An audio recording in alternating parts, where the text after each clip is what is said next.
Imagina você tá na própria festa de casamento e a polícia entrar no salão para levar o noivo algemado na frente de todo mundo. Foi isso que aconteceu aqui. Um momento que deveria ser o mais feliz da vida do casal virou um caos absoluto, e o motivo por trás dessa prisão só ficou claro dias depois. O que ninguém imaginava é o que essa investigação realmente iria revelar. Se você gosta desse tipo de história, deixa o like, se inscreve no canal e ativa o sininho para não perder os próximos vídeos. E já aproveita para comentar. De qual cidade está assistindo? Você já presenciou uma cerimônia tão perfeita que parecia até cena de filme? Foi exatamente essa a sensação de quem estava ali naquele dia.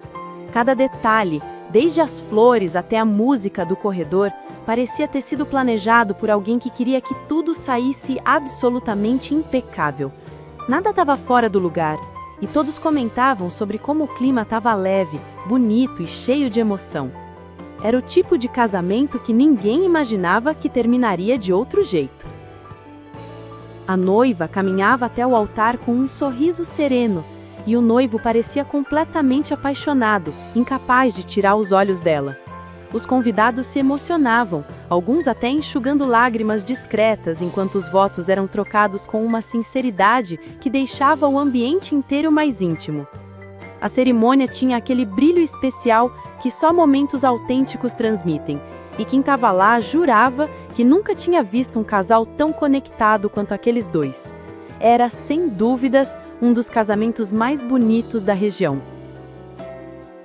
E talvez tenha sido justamente essa perfeição que tornou o que aconteceu depois ainda mais impossível de acreditar. Porque quando uma celebração começa desse jeito, ninguém imagina que o clima pode mudar de maneira tão brusca e inesperada. Mas foi exatamente isso que aconteceu. E tudo começou na festa logo após o sim. É ali que a história toma seu primeiro rumo inesperado. Você consegue imaginar uma festa inteira parando em absoluto silêncio em questão de segundos?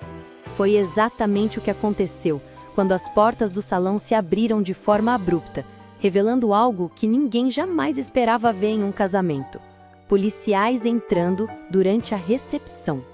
A música parou, os convidados congelaram e o ar pareceu desaparecer do ambiente. Era como se o tempo tivesse decidido desacelerar só para tornar aquele momento ainda mais surreal.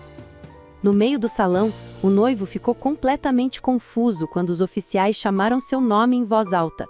Olhares se cruzavam, cochichos surgiam e ninguém conseguia entender o que estava acontecendo. A revelação de que havia um mandado de prisão em nome dele deixou todos chocados, criando um clima de tensão tão forte que dava para sentir no ar. Enquanto isso, a noiva caiu em lágrimas, desesperada, segurando o braço dele como se implorasse por respostas que ninguém tinha. O que ninguém sabia naquele momento era que aquela prisão repentina não era o fim do caos, mas o início de algo muito maior. Porque embora a festa tivesse parado ali, a história estava longe de terminar. A polícia não entrou naquela festa por acaso. Dias antes do casamento, ele tinha sido colocado como herdeiro único de um parente distante que havia morrido sob circunstâncias suspeitas. E isso levantou sinais de alerta que ninguém tinha percebido. Segundo a investigação inicial, a herança recebida estava ligada a movimentações financeiras irregulares, transações internacionais estranhas e empresas que existiam apenas no papel. Quando os investigadores cruzaram os dados, o nome do noivo aparecia bem no centro de tudo, como se fosse o único beneficiário de algo muito maior do que ele imaginava. A polícia acreditava que ele poderia estar envolvido, mesmo sem apresentar sinais claros disso em sua vida cotidiana. E foi por isso que decidiram agir durante a festa. Era o único momento em que tinham certeza absoluta de que ele estaria presente no local.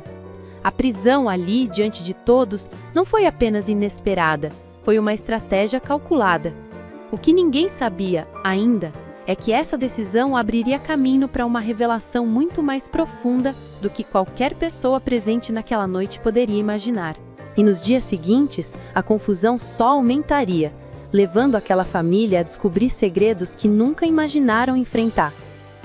É nos dias depois do caos que a verdadeira prova emocional começa, e muita gente diria que foi aí que a história tomou um rumo ainda mais inesperado. Porque enquanto todos tentavam entender o que tinha acontecido na festa, uma figura se destacou por sua postura impecável, a esposa recém-casada. Mesmo abalada, ela parecia determinada a mostrar força, lealdade e uma calma que surpreendia qualquer um.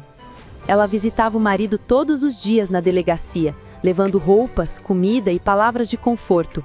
Conversava com advogados, respondia a mensagens da família dele e ainda encontrava tempo para postar declarações emocionantes sobre amor e esperança. Para quem olhava de fora, era impossível não admirar o tamanho da dedicação dela. Era como se, no meio do caos, ela fosse o único ponto firme segurando tudo de pé. E essa postura tão perfeita, tão exemplar, acabaria se tornando um detalhe essencial para entender o que viria a seguir. Porque enquanto todos acreditavam que a tempestade já tinha passado, algo muito maior continuava se movendo nos bastidores, e ninguém fazia ideia de onde aquilo ia terminar. Tem momentos na vida em que a esperança parece desaparecer, até que de repente algo muda o rumo da história. E foi assim quando a notícia finalmente chegou. O noivo seria solto por falta de provas. A família comemorou. Os amigos suspiraram aliviados, e por alguns instantes parecia que tudo aquilo não passava de um grande mal-entendido que seria deixado para trás. Quando ele saiu pela porta da delegacia, ainda atordoado pelos dias de incerteza, a primeira pessoa que viu foi ela, sua esposa. Em meio a lágrimas, abraços fortes e palavras de consolo, ela repetia que nunca duvidou dele nem por um segundo. Os dois caminharam para casa num silêncio carregado, mas cheio de uma sensação de recomeço, como se estivesse tentando costurar de novo um mundo que tinha rasgado de repente. Mas nenhum recomeço acontece sem deixar marcas, e a calmaria que parecia surgir ali escondia algo muito maior.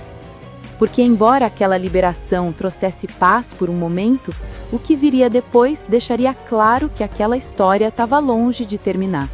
E que a parte mais inesperada ainda estava por vir. É impressionante como a vida às vezes parece voltar ao normal, mesmo depois de algo que abalou todo mundo. E foi exatamente isso que aconteceu nas semanas seguintes. Quem olhava de fora jamais imaginaria que aquele casal tinha passado por uma cena tão traumática, porque tudo parecia ter voltado ao lugar, quase rápido demais para ser natural. Eles retomaram a rotina como se o casamento tivesse começado ali. Jantares tranquilos, conversas longas no sofá, cafés da manhã demorados de domingo. Ela estava sempre presente, cuidadosa, atenciosa, quase impecável. Ele, ainda fragilizado, se apoiava completamente nessa estabilidade repentina, acreditando que finalmente tinha sua vida de volta. A casa parecia respirar paz, como se quisesse apagar o que tinha acontecido. Mas casas silenciosas também guardam segredos, e quanto mais perfeita aquela rotina parecia, mais claro ficava que algo ali não se encaixava completamente. Um detalhe sutil aqui, outro ali, pequenas sensações que ninguém sabia interpretar ainda, tudo isso preparava o terreno para a descoberta que mudaria tudo. E é justamente nesse clima de falsa tranquilidade que a investigação dá o próximo passo. Às vezes, investigações parecem completamente encerradas, até que um detalhe minúsculo muda tudo. E foi exatamente um desses detalhes que chamou a atenção dos investigadores, impedindo o caso de ser arquivado. Nada óbvio, nada escandaloso. Apenas uma pequena inconsistência que não deveria estar ali. E é curioso como, na maioria das vezes, são justamente essas pequenas falhas que escondem as maiores verdades. A partir daquele ponto, os investigadores começaram a puxar fios que ninguém tinha percebido antes. Documentos que não batiam, datas incompatíveis, registros aparentemente aleatórios que juntos formavam um padrão estranho demais para ser coincidência. A cada nova descoberta surgia outra pergunta, mais profunda e inquietante que a anterior. Era como abrir uma caixa que nunca deveria ter sido tocada. E quanto mais eles avançavam, mais claro ficava que a história estava longe de ser o que todos pensavam. O caso ganhava um novo rumo e a dúvida deixava de ser o que aconteceu, para se tornar quem queria que isso acontecesse. E essa resposta estava muito mais próxima do que qualquer um imaginava. Existem momentos em que os investigadores percebem que não dá mais para esperar. E foi isso que aconteceu quando uma nova peça finalmente encaixou no quebra-cabeça. Aquela suspeita silenciosa se transformou em certeza, e a equipe sabia que precisava agir rápido antes que tudo escapasse por entre os dedos. Era o tipo de conclusão que muda completamente o rumo de um caso. Com as provas reunidas, começou a parte mais delicada, escolher o momento certo para cumprir o mandado. Eles mapearam horários, rotinas, conversas e até a movimentação ao redor da casa. Qualquer erro poderia comprometer meses de trabalho. O objetivo era capturar a pessoa envolvida sem dar espaço para fuga, destruição de provas ou novas manipulações. Algumas noites parecem tão tranquilas que chegam a enganar até quem vive nelas. E aquela noite, especificamente, tinha uma calma quase cinematográfica. A casa arrumada, a mesa posta, um cheiro leve de comida no ar. Era o tipo de ambiente que faria qualquer um acreditar que a vida finalmente tinha voltado ao normal. E talvez por isso mesmo tenha sido o momento escolhido para o próximo passo da investigação. Mas foi no auge dessa falsa serenidade que aconteceu. Batidas fortes na porta, interrompendo o jantar como uma lâmina cortando o ar. Era o início da revelação que ninguém naquele lar estava preparado para enfrentar. Tem portas que, quando se abrem, não trazem visitas, trazem verdades. E foi exatamente isso que aconteceu quando o noivo abriu a porta naquela noite, esperando encontrar um vizinho ou algum engano qualquer. Mas do outro lado, estavam os investigadores. E o clima mudou instantaneamente. O ar da casa pareceu desaparecer, como se o tempo tivesse parado por um segundo. Os policiais entraram com um semblante sério, firmes, sem espaço para interpretações otimistas. O noivo, confuso, pensou na hora que tudo aquilo tinha voltado para ele, que seria preso de novo, que o pesadelo recomeçaria. Mas a resposta veio antes mesmo que ele conseguisse formular uma pergunta. Os oficiais disseram com toda a clareza que não estavam ali por causa dele. E essa frase caiu como um golpe invisível no ambiente. Foi aí que o peso daquele momento realmente se fez sentir. O jantar sobre a mesa, a casa silenciosa, o clima calmo demais. Tudo passou a parecer parte de uma cena que nunca foi o que parecia. E quando os policiais deram o próximo passo, ficou claro que aquela noite seria lembrada não pela tranquilidade, mas pelo início da revelação que destruiria tudo o que aquele casal acreditava ter reconstruído. Às vezes, a motivação por trás de um crime não é a paixão, raiva ou vingança. É algo muito mais frio, interesse. E no caso dela, tudo começou quando descobriu que aquele parente distante do noivo deixaria uma fortuna inesperada.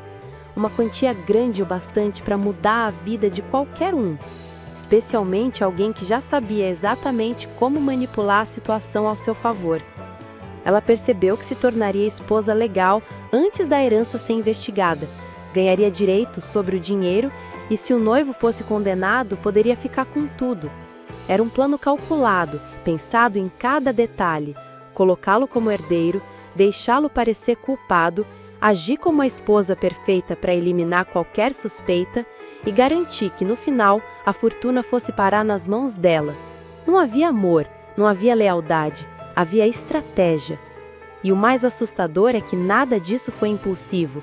Ela seguiu o plano passo a passo, manipulando documentos, histórias e até emoções para manter todos cegos. O objetivo sempre foi o mesmo: se casar, parecer inocente e desaparecer com a fortuna.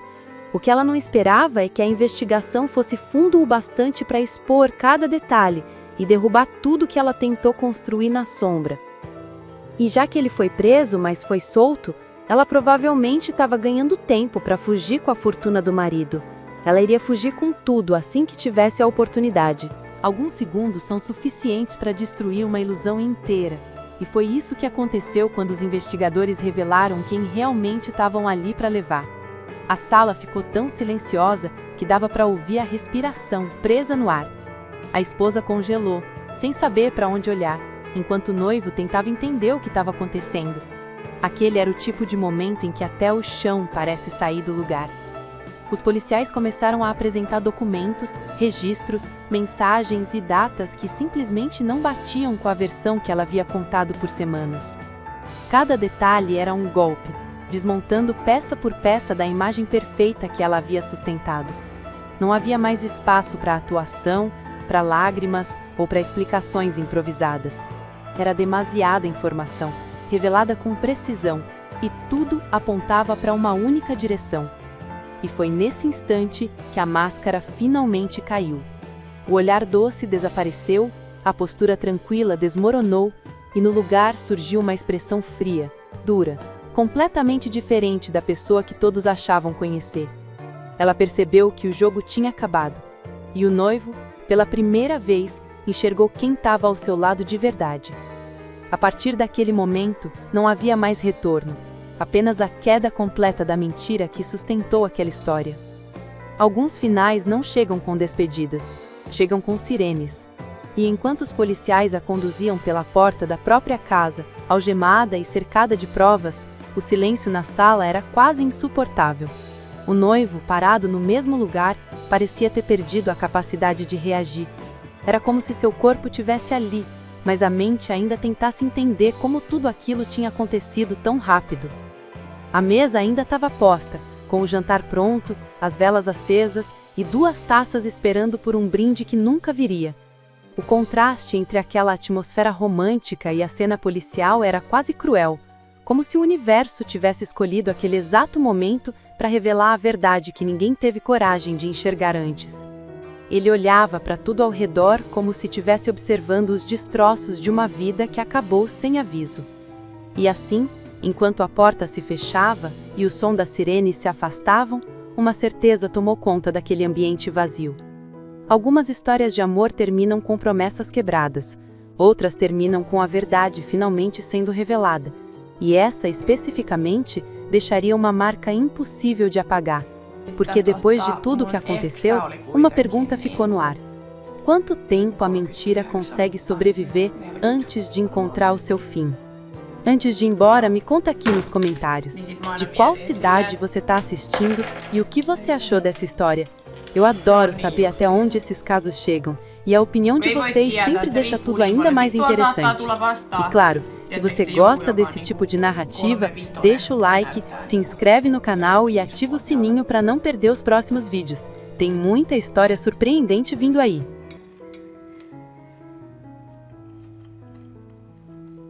Lotit. Mä kuulin. Jumalauta.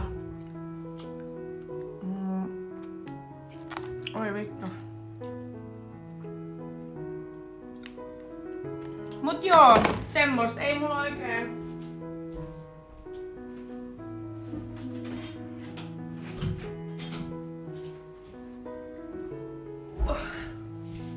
Ei mulla oikein silleen taksvieo. Mulla on se ripsihuolto torstaina. Sitten mun äiti ehkä tulee käymään joku päivä. Mun synttärit oli siis viikonloppu, mutta mä en saa tuota otsikkoa vaihdettua. Niin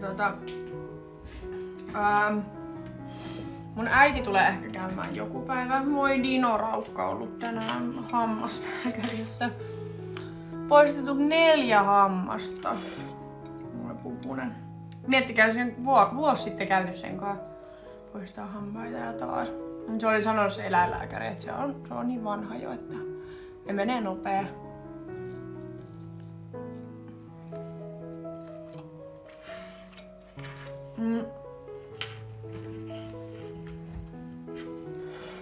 Aha, ei sit onne joo. Sori, mä en saa sitä otsikkoa vaihdettua.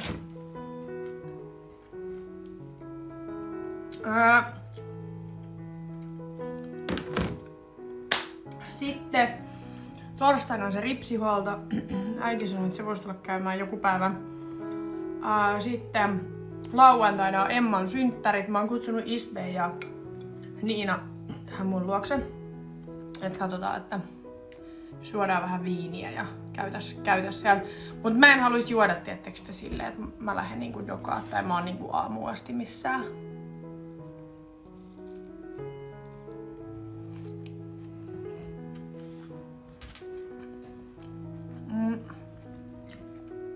Mulla tuli eilen Hinsmäisi, jonka profiili lukee, että mun ikäinen naama näyttää siis 15 vuotta vanhemman. Joo, toi on kyllä. Siis sä et voi oikeasti ikinä tietää ihmisestä. Ja musta on välillä järkyttävää. Tosi monet ulkomaalaistaustaiset esimerkiksi näyttää mun mielestä paljon vanhemmilta. Koska musta tuntuu, että suomalaiset on tosi nuoren näköisiä. Tai voi olla myös muitakin maalaisia, mutta nyt mä puhun vaan siitä, mitä mä oon niinku huomannut. Mut sit saattaa tulla joku ulkomaalaistaustainen tosi tummapiirteinen tai näin. Ja se on silleen, että se on vaikka niinku 31 ja se näyttää 45-vuotiaalta ja sä oot silleen... Hetkonen.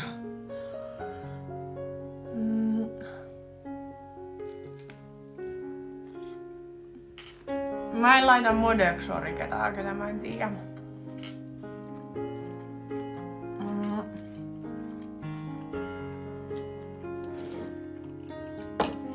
Deittailen Suomessa myös suomalaisia. Mulla ei oo siis mitään semmoista, että sun pitää olla ulkomaalainen tai sun pitää olla tietyn ikäinen tai mulla ei oo siis mitään semmoista, että pitää olla jotain. Ei. Ihan täysin riippuu. Mä vaan oon huomannut silleen, että no jotenkin musta tuntuu helpommalta deittailla ulkomaalaisia. Okei, myös sen takia, että mä voin puhua sit tänne niistä paljon vapaammin. Mut jotenkin en mä tiedä onks mulla tullut tässä kauheasti semmosia suomalaisia, ketä mua niinku kiinnostais. Et totta kai jos tulee joku suomalainen, niin mulla ei oo mitään semmoista, että mä en voi nyt deittailla sua, koska sä oot suomalainen. Ei todellakaan.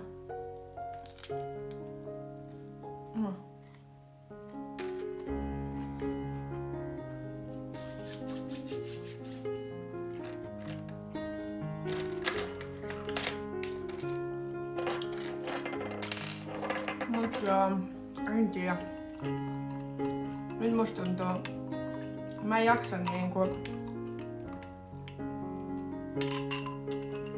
En mä tiedä.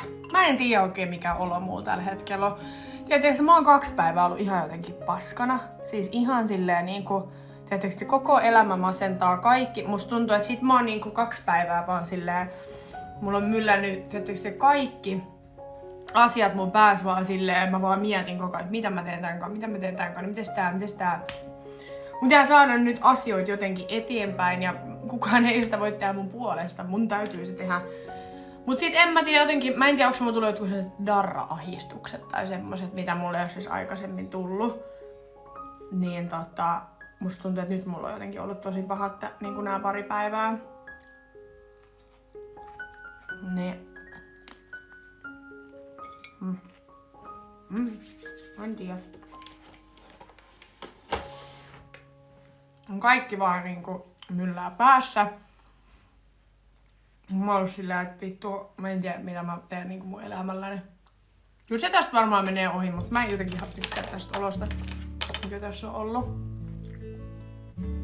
Joo, niin mä veikkaan kanssa, että tää on darra-ahdistusta. Enkkupojan kanssa ollaan juteltu kyllä niinku päivittäin vieläkin. Se sanoi, että sillä on hirveä kiire ja tarttis taas samanlaisen reissun kuin hänellä oli viimeksi. Että hän sanoi, että hänellä oli niin kiva jotenkin relaxing niinku reissu tänne. Ja se sanoi, että kaipais nyt jo uutta tommosta. Että sanoi, että munkaan oli niin kivaa ja sit se just laittoi tossa 1 päivä mulle viestiä, että vituttaa ihan sikana tää meidän välimatka.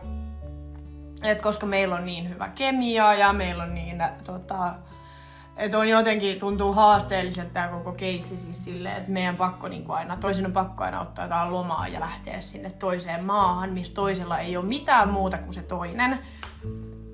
Mäkin sanoin sitä, että se olisi ihana deittailla, tietysti silleen, että me voitais nähdä aina välillä. Tietysti silloin tällöin vaikka 2 kertaa viikossa tehdä jotain yhdessä, niin se olisi ihan eri, mutta on ärsyttävää, että se olisi niinku lentää toiseen maahan ja sit sä lennät sinne, niin sit sä oot siellä toisen armoilla vaan. Kun ei sulla oo silleen niinku elämää siellä tai semmoista, teettekö?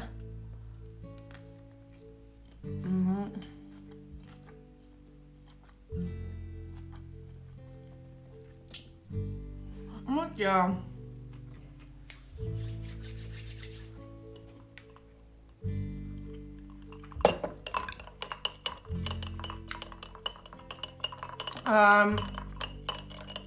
Et kyllä se niinku tossa vähän sanoi, että käytännössä meissäkin voisi olla niin sanotusti chanssi, jos me asuttais vaan lähekkäimmin. Sit se laittoi tos. Me ei puhuttu parien päivää, kun se lähti. Ja sitten mä laitoin sille jotain ääniviestiä, niin sit se laittoi vaan, että kauhea ikävä tuli, kun se kuuli mun ääneen, että ihana kuulla mun ääniä.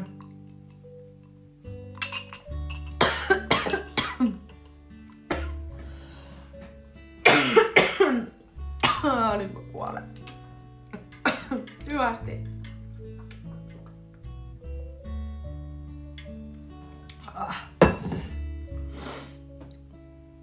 Mut joo. Onhan se harmillista. Ja sitten miten se ottelija Afrikan reissu? Mä itse asiassa just tässä liven alussa sanoin siitä, että mä puhuin sen kai itse asiassa tänään. Kun sillä piti olla se matsi huhtikuun 10. päivä. Mut kun silloin se nenä murtunut, niin se ei saa otella vielä nyt siinä. Eli siihen on tullut nytten ratkaisu. Eli hän ei saa otella vielä. Mutta hänellä on tullut uusi ottelu, mikä on sitten Nigeriassa kesäkuussa. Ja sit kun mä laitoin silleen, että et sä et meinaa nyt otella siellä Etelä-Afrikassa, niin sit se laittoi vaan, että ei, että eiks mulle Nigeria kelpaa. Sit mä olin silleen, käy, että en mä tiennyt, että onks mun kutsu voimassa sinne. Sit se oli vaan, että on sun kutsu voimassa sinne, mutta siihen on nyt pari kuukautta aikaa. Mut kyllä mä haluaisin lähteä siellä käymään sitten. Niin se siirtyi nyt kesäkuun niin sanotusti puoleen väliin.